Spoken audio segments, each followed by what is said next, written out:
आज हम बिहार के भूगोल को ना एक अलग ही तरीके से समझने वाले हैं। देखिए, ये कोई नॉर्मल प्रेजेंटेशन नहीं है। हमारी कोशिश है कि आपके दिमाग में बिहार का एक पूरा का पूरा नक्शा बन जाए, एक ऐसा माइंड मैप जो एग्जाम्स में बहुत हेल्प करेगा। तो चलिए शुरू करते हैं ये सफ़र। तो हम आगे कैसे बढ़ेंगे? हम ना लेयर बाय लेयर बिहार को समझेंगे। सबसे पहले बात करेंगे इसकी बिल्कुल बेसिक बातों की, मतलब ये राज्य अपने आज के रूप में आया कैसे।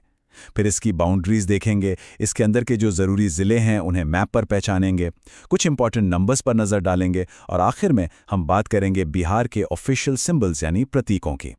तो चलिए शुरू करते हैं हमारे पहले सेक्शन से, बिहार का एक इंट्रोडक्शन। किसी भी जगह को जानने के लिए ना सबसे पहले उसकी बेसिक बातें पता होनी चाहिए, तो शुरुआत वहीं से करते हैं। स्क्रीन पर एक तारीख दिख रही है, इस पर खास ध्यान दीजिएगा। 15 नवंबर साल 2000। ये वो तारीख है जिसने बिहार का नक्शा हमेशा के लिए बदल दिया। इसी दिन इसके दक्षिणी हिस्से से 18 जिलों को अलग करके एक नया राज्य बना दिया गया, झारखंड। तो मतलब आज हम जिस बिहार को जानते हैं उसका मौजूदा स्वरूप इसी दिन तय हुआ था। तो सवाल ये है कि ये नया बिहार एरिया में कितना बड़ा है।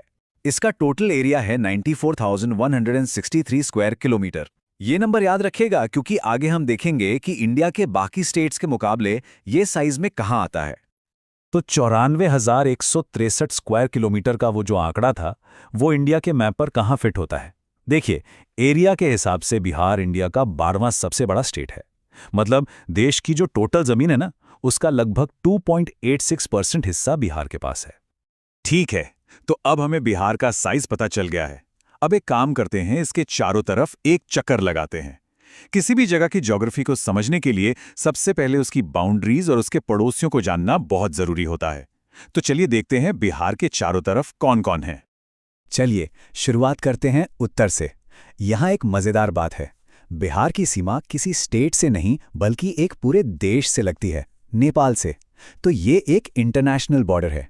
इस बॉर्डर पर बिहार के 7 जिले पड़ते हैं। अगर हम वेस्ट से ईस्ट की तरफ चलें तो ये हैं पश्चिमी चंपारण, पूर्वी चंपारण, सीतामढ़ी, मधुबनी, सुपौल, अररिया और किशनगंज। अब मैप पर थोड़ा घूमते हैं और चलते हैं पूरब की तरफ। ईस्ट में बिहार की बाउंड्री लगती है वेस्ट बंगाल से। इस बॉर्डर पर बस 3 ही जिले हैं, किशनगंज, पूर्णिया और कटिहार। अब आते हैं साउथ में। ये वही बाउंड्री है जिसके बारे में हमने शुरू में बात की थी, जो साल 2000 में झारखंड के अलग होने पर बनी थी। यहाँ बिहार के 8 जिले हैं जो झारखंड को टच करते हैं। ये हैं कटिहार, भागलपुर, बांका, जमुई, नवादा, गया, औरंगाबाद और रोहतास।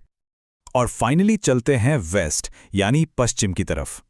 यहां बिहार की सबसे लंबी बाउंड्री है और वो लगती है उत्तर प्रदेश के साथ। इस बॉर्डर पर भी 8 जिले हैं, रोहतास, कैमूर, बक्सर, भोजपुर, सारण, सीवान, गोपालगंज और पश्चिमी चंपारण। ये एक इंपॉर्टेंट फैक्ट है कि यूपी के साथ बिहार की सीमा सबसे लंबी है। तो ठीक है, हमने बिहार की पूरी आउटर बाउंड्री तो समझ ली। अब चलिए मैप के अंदर चलते हैं और कुछ ऐसे जिलों पर जूम इन करते हैं जो किसी ना किसी वजह से बहुत खास हैं, चाहे अपने साइज की वजह से हो या किसी और कारण से।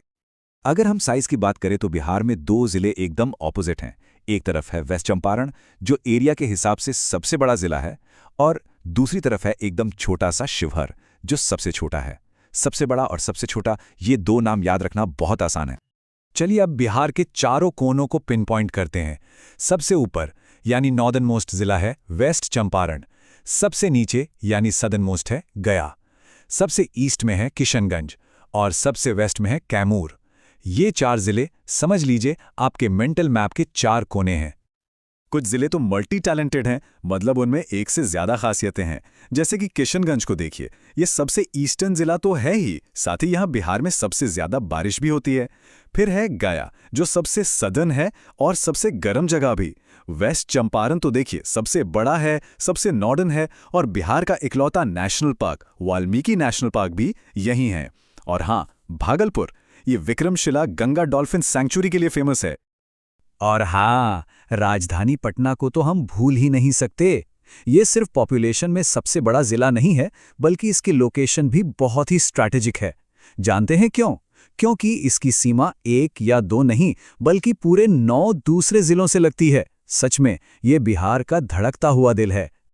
तो हमने जमीन और बाउंड्रीज की बात कर ली। अब बात करते हैं उन लोगों की जो इस जमीन पर रहते हैं।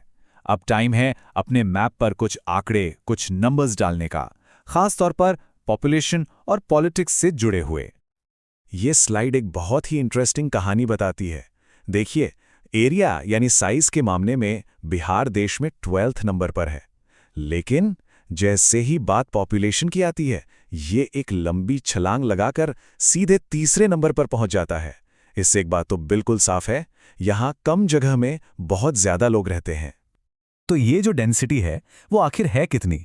2011 सेंसस के हिसाब से यहां हर 1 स्क्वायर किलोमीटर में औसतन 1106 लोग रहते हैं, और ये नंबर भारत के सभी राज्यों में सबसे ज्यादा हैं। इसे थोड़ा और आसान करके समझते हैं। 2011 में बिहार की पॉपुलेशन थी करीब 10.41 करोड़। ये इंडिया की टोटल पॉपुलेशन का लगभग 8.60% था। अब जरा सोचिए, देश की सिर्फ 2.86% जमीन पर देश के 8.60% लोग रह रहे थे। मतलब देश का लगभग हर 12वां इंसान बिहार में था।